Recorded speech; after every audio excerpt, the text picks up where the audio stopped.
السلام عليكم، كنتمنى تكونوا بخير وعلى خير. نجيو معايا نحضروا هاد لي كريب بدون دقيق وبدون سكر بواحد المكون عفوا اللي كيزيدهم لذه.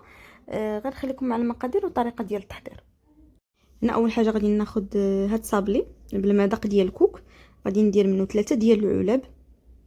غنحتاج 3 فنساترو ديال الحليب. نتوما بطبيعه الحال كديروا على حساب يعني كديروا البسكوي على حساب الكميه ديال الحليب اللي درتو. ممكن ديروا قل، ممكن ديروا كتر، يعني على حساب الحليب اللي درتو. صافي هنايا كيف ما قلت لكم هنا غنحل 2 ديال العلب، ومن بعد ملي غنخلط غادي نضيف العلبه الثالثه. في المجموع درت 3 ديال العلب اللي كيديروا العلبه اللي كديروا 2 درامونس.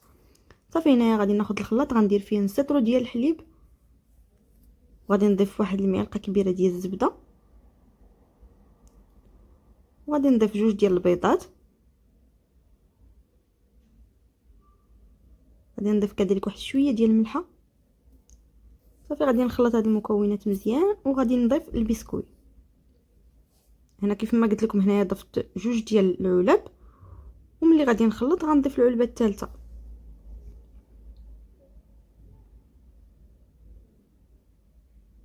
هنايا ضفت العلبه الثالثه،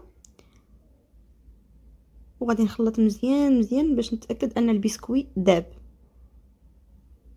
هنا درت الخليط ديالي في هذا الاناء، وزدتو واحد نص كاس ديال الماء باش كنحصل على هذا القوام هذا. شفتوا معايا؟ صافي هنا غنبدا نطيب لي كريب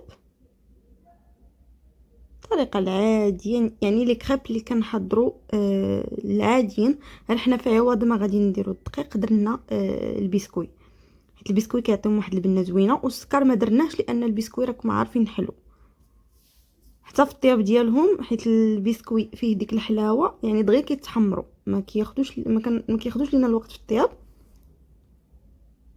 شوفوا معايا الشكل ديالهم كيفاش كيجي.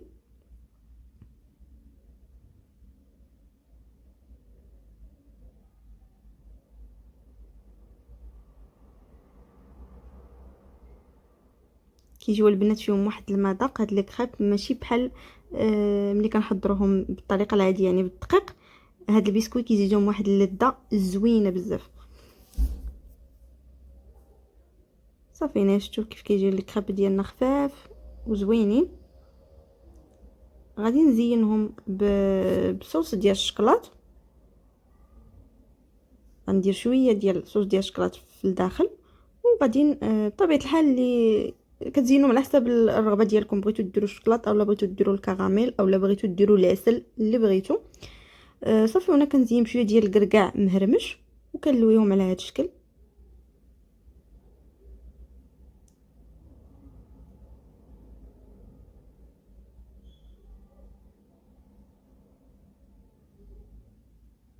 ومختلف تماما على الكريب العادي اللي كنحضروا.